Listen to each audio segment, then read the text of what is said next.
Alpha Grace AG Church presents Living Word Jesus, ஜீவ வார்த்தை இயேசு.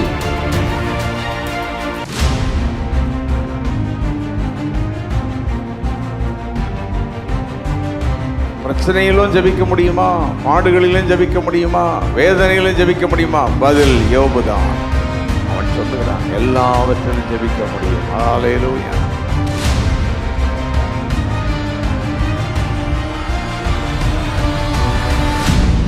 என் பாடுகளிலும் என்னை ஜெபிக்கிற ஜெப வீரனாய் என்னை மாற்றும்.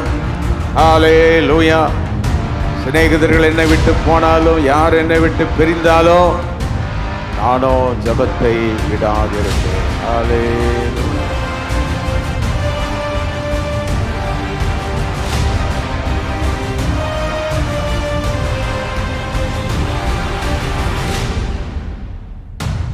யோபின் புஸ்தகம் 42:10 யோபு தன் சிநேகிதருக்காக வேண்டுதல் செய்த போது கர்த்தர் அவனுடைய தேவன் விரும்பின ஜெப வீரன் யோபு. தேவன் விரும்பின ஜெப வீரன் தான் யாரு? இந்த யோபு. யோபு தேவனால் விரும்பப்பட்டவன், தேவனால் விரும்பப்பட்ட ஒரு ஜெப வீரனாக இருந்தார். God desired a praying man. தேவனால் விரும்பப்பட்ட இந்த யோபு. யோபுவின் வாழ்வில் ஜெபத்திற்கு 7 காரியங்கள். The 7 things in Job's prayer. Then the 7 blessings that he received. அவன் ஜெபத்திற்கென்று அவன் வாழ்வில் கற்றுக்கொண்ட அல்லது ஜெபிக்க தேவன் சொன்ன 7 காரியம். அவன் பெற்ற 7 விதமான ஆசீர்வாதம். ஜெபத்தை போல இந்த உலகத்தில் ஆசீர்வாதமான வாழ்க்கை ஒன்றுமே இல்லை. ஆபிரகாம், மோசே, எலியா, தானியேல், பவுல் எல்லாம் ஜெபித்தார்கள். வேதத்தில் அத்தனை பேர் என்ன செய்தார்கள்? ஜெபித்தார்கள். அத்தனை பக்தர்களும் ஜெபித்தார்கள். யோபுவும் ஜெபித்தார். ஆனால் ஆபிரகாம், எலியா, இவங்க எல்லாருடைய ஜெபத்துக்கும் யோபுடைய ஜெபத்துக்கு என்ன இருக்குது? வித்தியாசம் இருக்கு. யோபுவை போல வேதனையில் சென்று ஜெபித்தவர்கள் யாருமே இல்லை வேதத்தில். Job endured the intense suffering, but he was a man of prayer. I want to record it. Job endured the intense suffering. No one in the Bible had such an intensity of the sufferings like Job. யோபுவை போல இவ்வளவு பாடுபட்ட வேதத்தில் யாருமே இல்லை. ஆனால் பாடுகள் மத்தியிலும் ஒரு மனிதன் ஜெபிக்க முடியும் என்று சொல்லி தருகிறது யாரு தான்? யோபு தான். இதை புரிஞ்சவங்க மட்டும் கைவிதி ஸ்தோத்திரம் பண்ண ஆரம்பிக்கணும்.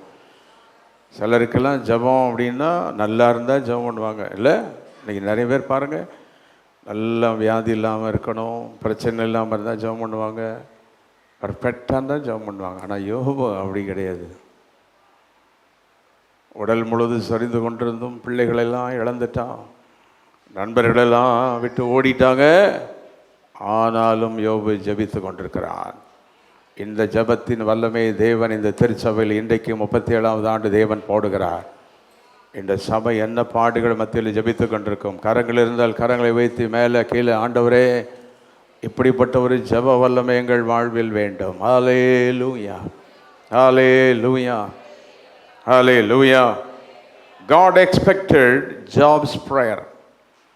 நல்லா கவனிக்கணும். ஒருவேளை சிலரை இது கொஞ்சம் அழுத்தமாய் அழுத்தினாலும் உண்மை இதுதான். This is the truth.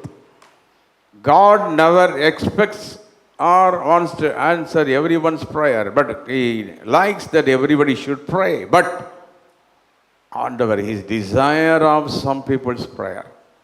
சிலருடைய ஜெபத்தின் மேல் தேவன் எப்படி இருக்கிறார்? வாஞ்சையா இருக்கிறார். ஹல்லேலூயா. சிலருடைய ஜெபத்தில் அந்த மாதிரி ஜெப வீரனா வீராங்கனையாக மாறணுன்றவங்கள கவனிச்சுக்கிட்டே இருங்க. என்னை பார்த்து, என் வாழ்க்கையில் ஆண்டவர் என் ஜெபத்தை கேட்கிற ஒரு ஆளாக வாழணும், என் ஜெபத்தை கவனிக்கிற ஒரு ஆளாக என்ன செய்யணும்? நான் வாழணும். பாடுகள் யோபுவின் ஜெபத்தை தடை செய்யவில்லை. சொல்ல முடிந்த எல்லாரும் கவிதை சொல்லுங்க. பாடுகள் யோபுவின் ஜெபத்தை பாடுகள் ஒரு விசுவாசியின் ஜெபக்கூட்டத்தை தடை செய்யாது. பாடுகள் ஒரு விசுவாசி ஜெபத்துக்கு வருவதை தடை செய்தால் inefficient prayer warrior.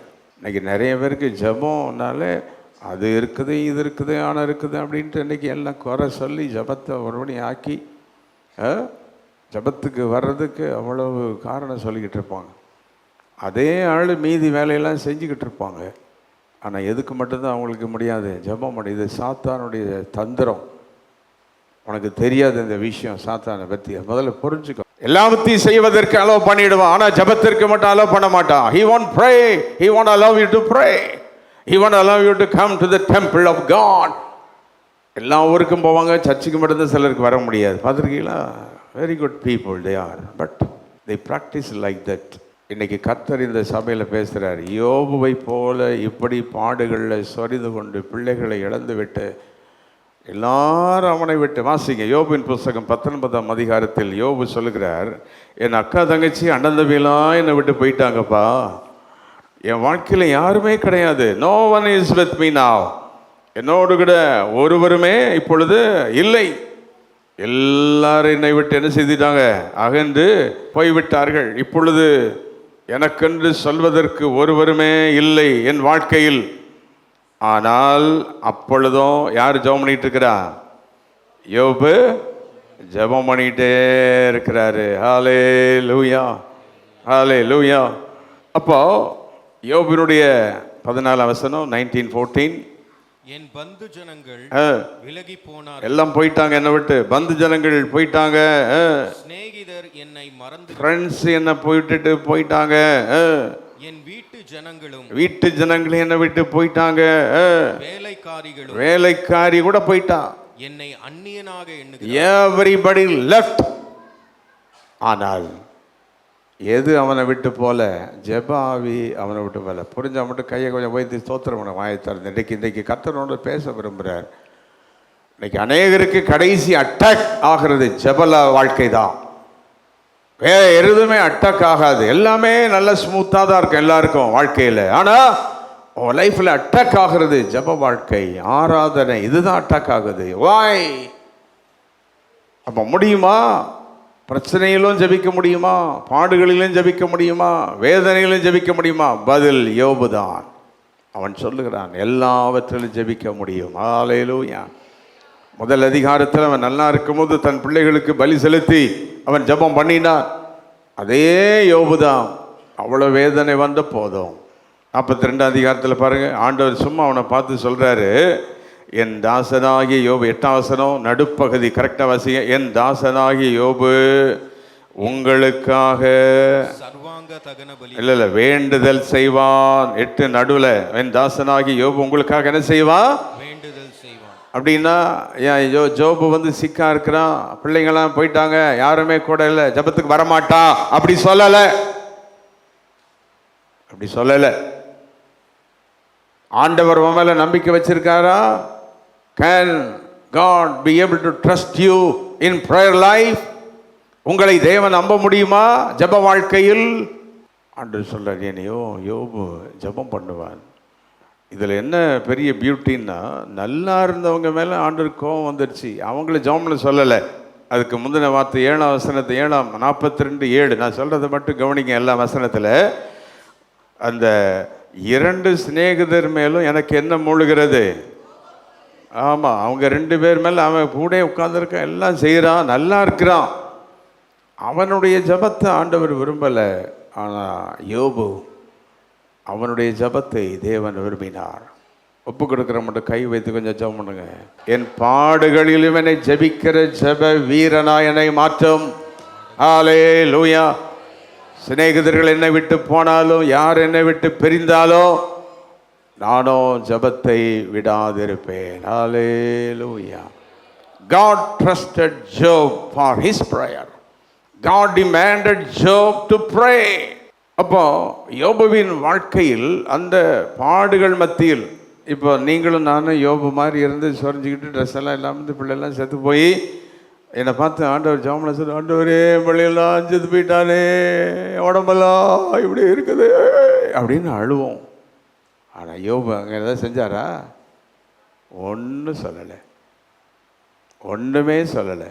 ஒரே வார்த்தை வேதம் சொல்லுது, யோபு தன் சிநேகிதருக்காக என்ன பண்ணினா, அவ்வளோதான். அப்படின்னு என்ன அர்த்தம்? நிறைய காரியம் அதில் இருக்குது. இந்த 7 காரியங்கள் என்ற ஒன்று, யோபு தேவனுக்கு முன்னால் ஞானமாய் பேசினான். எப்படி பேசினானா? ஆண்டவருக்கு முன்னால் எப்படி பேசக்கூடாது? மனம் பதறி பேசக்கூடாது. அதனால தான் உங்களுக்கு ஜபாலாம் ஸ்கிரிப்ட் கொடுக்குறோம். ஏன் அப்படின்னா, ஆண்டவர்கிட்ட போகிறவங்க மனம் பதறி நினச்சக்கூடாது, பேசக்கூடாது. எதுக்கு ஒவ்வொரு இதுலேயும் போனால் அப்ளிகேஷன் அவங்களே கொடுக்குறாங்க, இதைத்தான் ஃபில் பண்ணுங்க, இதைத்தான் எழுதுங்க, நம்மளை சொந்தம் எழுத சொல்ல மாட்டாங்க. ஏன் அப்படின்னா, மனம் பதறி என்ன செய்யக்கூடாது. அப்போ ஆண்டவரிடத்தில் ஜெபிக்கிறவங்களுக்கு முதலாவது ஞானத்தோடு கூட யார் பேசணும்? ஆண்டவர் பேச சொல்கிறார் பாருங்க. நீங்கள் பேசுறது போல யார் பேசலை? என் தாசனாகிய யோபு பேசலை. வாசிக்க 7ஆம் வசனம் 42:7 கடைசி வரி. நீங்கள் என்னை குறித்து எப்படி பேசவில்லை? சில விசுவாசிகளுக்கு சில பிரச்சனை வந்துருச்சுன்னா, சபையை குறைச்சொல்லி, பாஸ்டரை குறைச்சொல்லி, எங்களை பார்க்கவே இல்லை, வரவே இல்லை, இவ்வளோ நாள் சர்ச்சுக்கு போகிறேன், இத்தனை வருஷம் போகிறேன், ஆண்டவர் கைவிட்டாரா? நான் கேட்கிறேன், இன்று காலை கர்த்தர் பேசுகிறவங்க, தேவனை கேள்வி கேட்பவன் யார்? அவருக்கு எதிராக நிற்பவன் யார்? அவர் சர்வ வல்லவர். அவர்கிட்ட நீ போய் மனம் பதறி இஷ்டத்துக்கு பேசுவது. நல்ல கவனிங்க. மனம் கசந்து அழுது ஜெபம் பண்ணுறது வேற, மனம் பதறி ஜெபம் பண்ணுறது வேற. சொல்லுங்க. மனம் கசந்து, கை நல்லா வைத்து சொல்லுங்க, வாய் திறந்து. மனம் கசந்து, அது யாருமே அப்படி ஜெபம் பண்ணா பைபிளில்? அன்னாள்.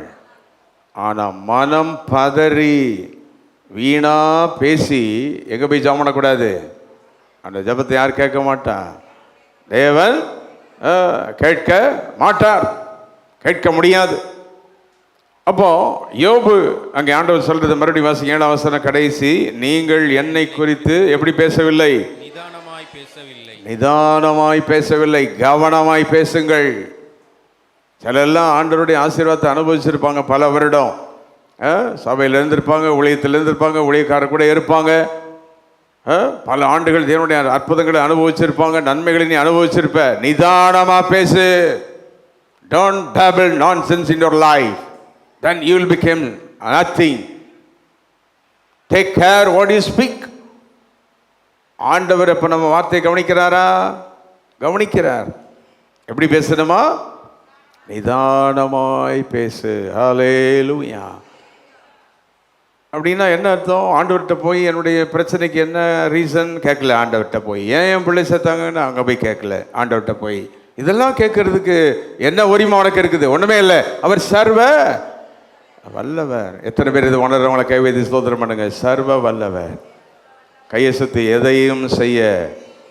42:2 வாசிங்க. இப்போ 42:2 இருக்கு பாருங்க. யோபு சொல்றாரு, தேவரீர் சகலத்தையும் செய்ய நீர் செய்ய நினைத்தது ஒன்றும் அப்படி என்றால் இந்த உலகத்தில் 80 வருஷம் நீ வாழப்போகிறாய். அவரோ அனாதியா என்றைக்கே இருக்கிற தேவன் அல்லவா? அவரிடத்தில் போய் நீ பேசி ஆக போகிறது என்ன? அதாவது ஊழியத்தில் கூட ஷார்ட் பீரியடில் இறந்து போகிற நிறைய ஊழியக்காரங்க இருக்காங்க. விசுவாசிகளும் ஷார்ட் பீரியட்லேயே மரணம் அடைகிற நிறைய பேர் இருக்கிறாங்க. போன வருஷம் மட்டும் உலகம் முழுவதும் ஷார்ட் பீரியடில் மரித்து போன நிறைய ஊழியக்காரங்க இருக்காங்க. போன வருஷம் வரைக்கும் ஷார்ட் பீரியடில் மரித்து போன அநேகம் இருக்கிறாங்க. ஆனால் தேவனை பற்றி சரியாக பேச தெரிந்தவர்களை தேவன் இன்றைக்கும் உயிரோடு வைத்திருக்கிறார். நீங்கள் அவங்கள பார்த்து உனக்கு 90 வயசாச்சு நீ போன்னு சொன்னாலும் அவன் போக மாட்டான். ஏன்னா அவன் உலகத்தில் யாரை பற்றி பேசிக்கிட்டு இருக்கிறான்? புரிந்தால் கரங்களை உயர்த்தி தேவனை பற்றி சரியாக பேசு.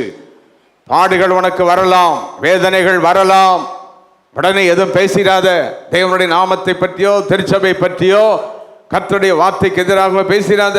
யோபு கவனமாய் பேசினான். ஆனால் இப்போ யோபு வியாதியை பற்றி பேசுவதை விட, பிரச்சனையை பற்றி பேசுவதை விட எப்படி பேசுகிறார்? வாசிங்க 2வது வசனம். தேவரீர் சகலத்தையும் செய்ய. இப்போ நீங்க சொல்லுங்க, கை வைத்து. என் பிரச்சனைகளுக்கு மத்தியில் என் பிரச்சனைகளை பேசாமல், சத்தமா சொல்லுங்க, என் பிரச்சனைகளை பேசாமல் நான் சொல்லுகிறேன், நான் சொல்லுகிறேன், என் தேவன் சத்தமாய் என் தேவன் சகலத்தையும் செய்ய வல்லவர். சகலத்தையும் நீர் செய்ய நினைத்தது ஒன்றும் தடைபடாது. செய்ய நினைக்க ஹல்லேலூயா. உன் குடும்பத்தில் உன் புருஷன் ரட்சிக்கப்படலன்னு உனக்கு தெரியாது. இதெல்லாம் ரகசியம். 3 பிள்ளைங்க இருப்பான், ஒருத்தன் அடமெண்ட்டாக இருப்பான். அதை போய் நீ ஜெபம் பண்ணிட்டு இருப்ப பல வருஷமா, ஆனால் என்ன நடக்குன்னு தெரியாது. இதெல்லாம் யாருடைய ரகசியம்? இன்னைக்கு எத்தனை பேர் புரிஞ்சுக்கிட்டே இருங்க கவனமா கர்த்தருடைய வார்த்தையை. ஞானமா இரு.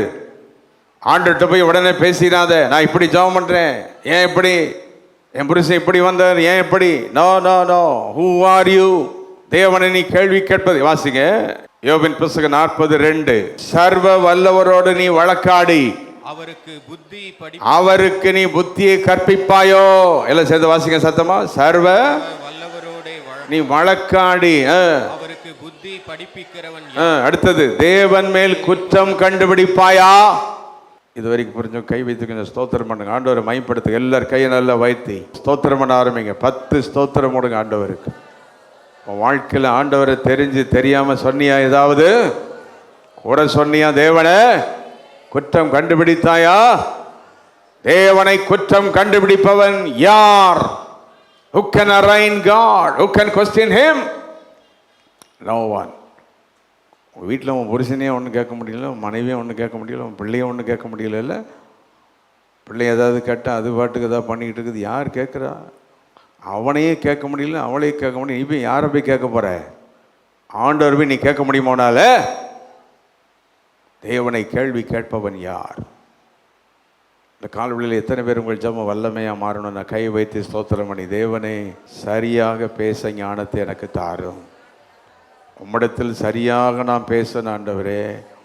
அவசரமாக பேசக்கூடாது, இஷ்டத்துக்கு பேசக்கூடாது. சிலர் இஷ்டத்துக்கு ஜெபம் பண்ணுவாங்க, இஷ்டத்துக்கு ஜெபம் பண்ணுவாங்க, நினச்சதெல்லாம் சொல்லி ஜெபம் பண்ணிகிட்டு இருப்பாங்க.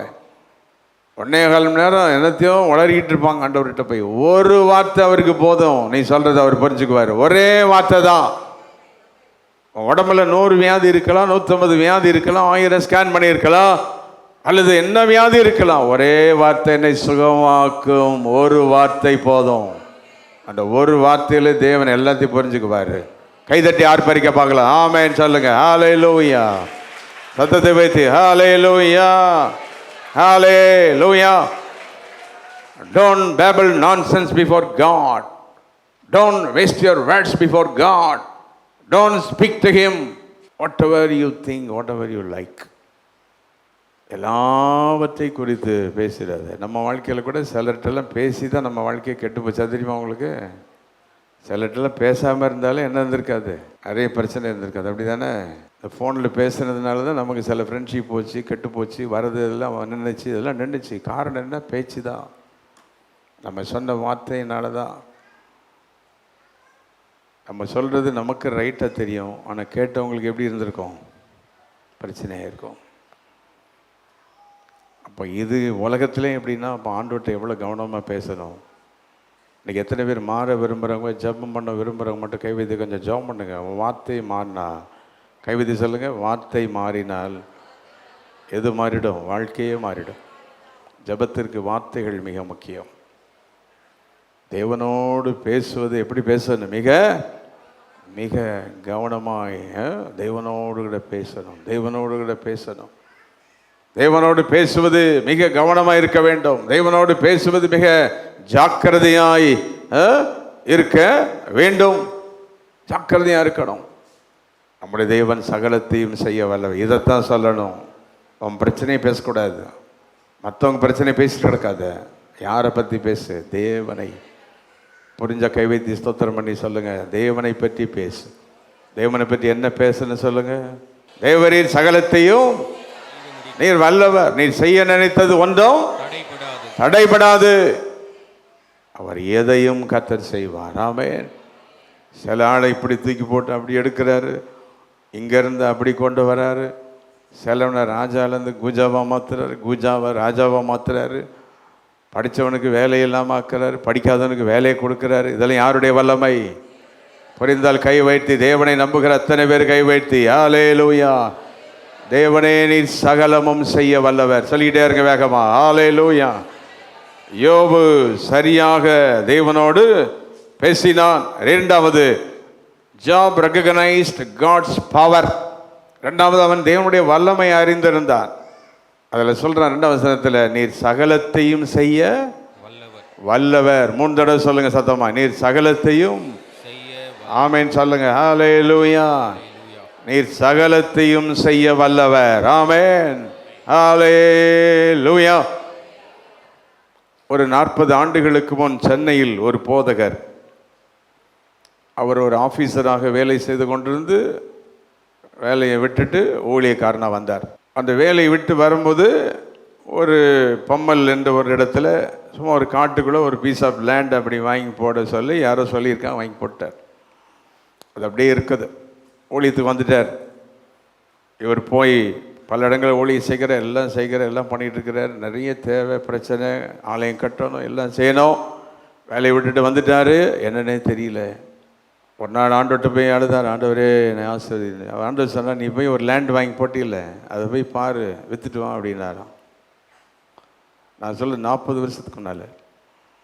அப்போவே லேண்ட் அந்த 40 ரூபாய்க்கு வாங்கி போட்டது 2 கோடி ரூபாய் மாறி 3 ஆலயத்துக்கு இடம் வாங்கி, பிள்ளைகளுக்கு இடம் வாங்கி, இன்றைக்கி மிகப்பெரிய ஆலயம் சென்னையில் இருக்குது. தேவரீர் சகலத்தையும், ஆண்டவர் சொன்னால் கீழ்ப்படிஞ்சா ஏற்ற நேரத்தில் சரியாக வைத்துவார். ஹல்லேலூயா. எதையும் எப்படியும் மாற்ற யார்? சர்வ. ஹல்லேலூயா. நீங்களாம் வாங்கி போடுறது வேறு, ஆண்டவர் சொல்லி வாங்கி போடுறது வேறு. நம்ம ஊழியத்தில் நிறைய பேர் கர்த்தர் சொல்லி அநேகர் வாங்கியிருக்காங்க, செஞ்சிட்ருக்குறாங்க. ஆனால் நீங்களாம் பிளான் பண்ணி ஒன்றை செய்வீங்க, அதை பற்றி நான் பேசலை. ஆனால் தேவன் ஒன்றை சொல்லி தேவனோடு பேசி ஒரு காரியத்தை ஒன்றை செய்யும்போது அதில் தேவன் தம்முடைய வல்லமை ஒரு நாளில் வெளிப்படுத்துவார். ஹல்லேலூயா. தேவன் சொல்லி நீ ஒரு கல்யாணத்தை பண்ணி 1000 பிரச்சனை இருந்தாலும் அவரே அதை சரி பண்ணி வைப்பார். நீ பண்ணுனா உன்னோடே தான் நீ போகணும், அவ்வளோதான். தேவன் சொல்லி ஊழியத்தை ஆரம்பித்தால் ஊழியத்தை அவரே ஆசீர்வதிப்பார்.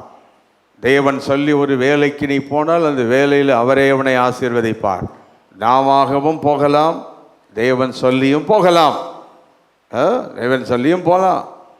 ஆனால் ஆண்டவர் சகலத்தையும் செய்ய வல்லவர். ஹல்லேலூயா. கை வைத்து இன்னைக்கு யாரு கூட கர்த்தர் பேசிகிட்டு இருக்கிறார்? யாருக்கோ தேவன் சில தெளிவுகளை கர்த்தர் கொடுத்துட்டு இருக்கிறார் உனக்கு. அப்போது முதலாவது தேவனோடு சரியாக பேசணும். ரெண்டாவது யாருடைய வல்லமை புரிந்து கொள்ளணும்? தேவனுடைய வல்லமையை புரிந்து கொள்ளணும். ஆமென் சொல்லுவோம். ஹல்லேலூயா. ஹல்லேலூயா. 38:1 நாம் வாசிக்கிறோம். யோபின் புத்தகம் 31 பெரும் காற்றில் ஆண்டவர் வந்தாராம்.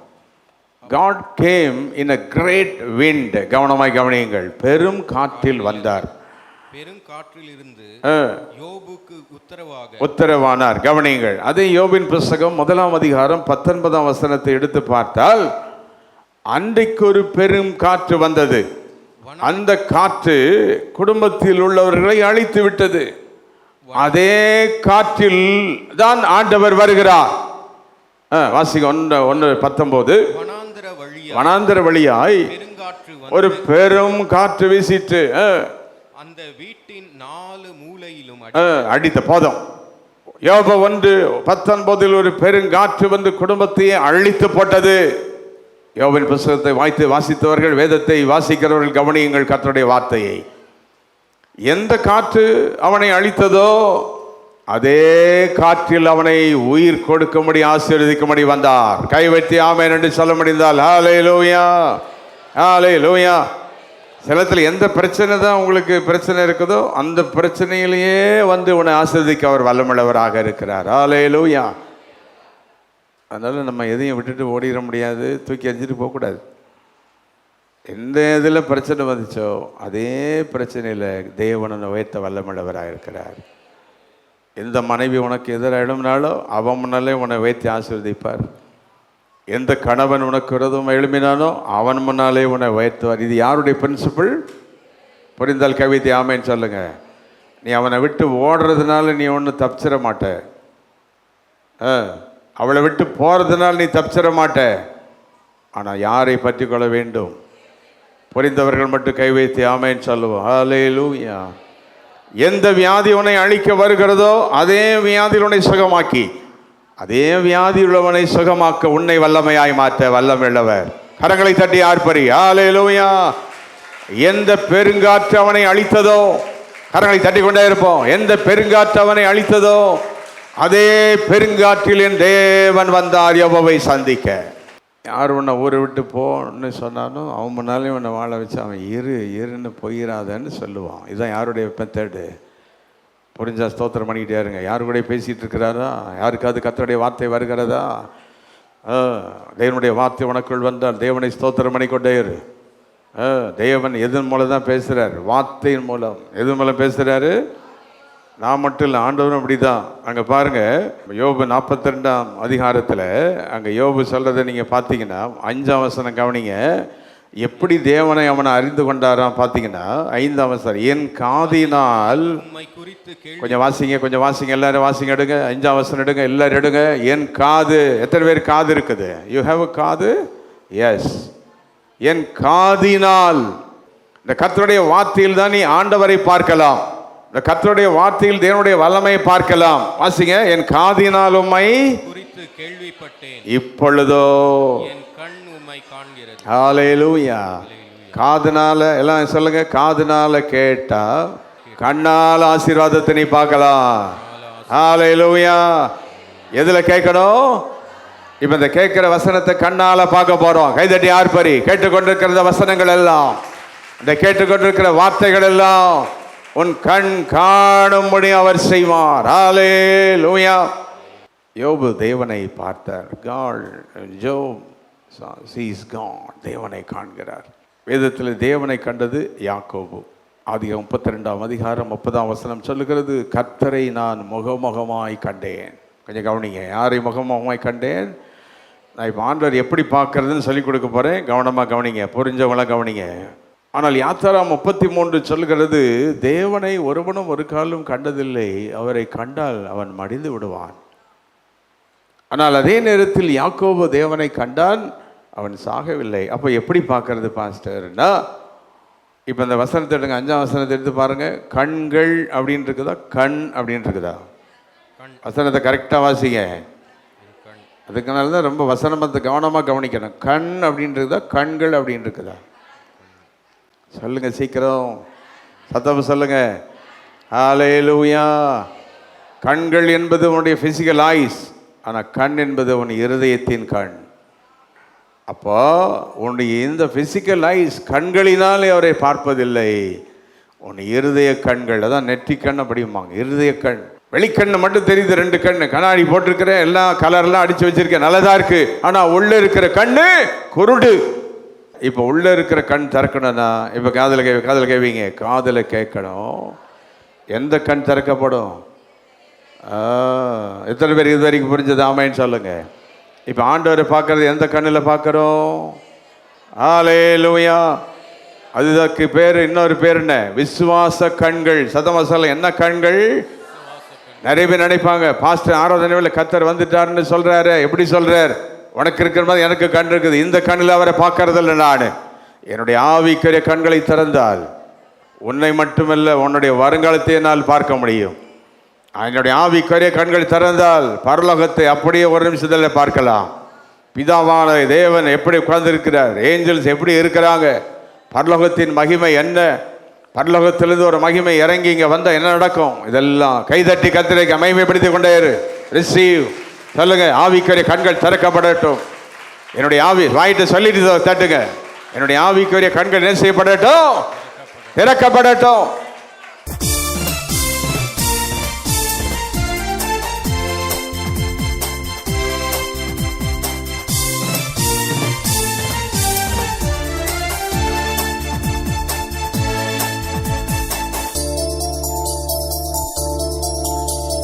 Our address, Reverend J. James Salaman, Alpha Grace AG Church, number 620, East Coast Road, Pudupatnam, Kalpakkam, 603102.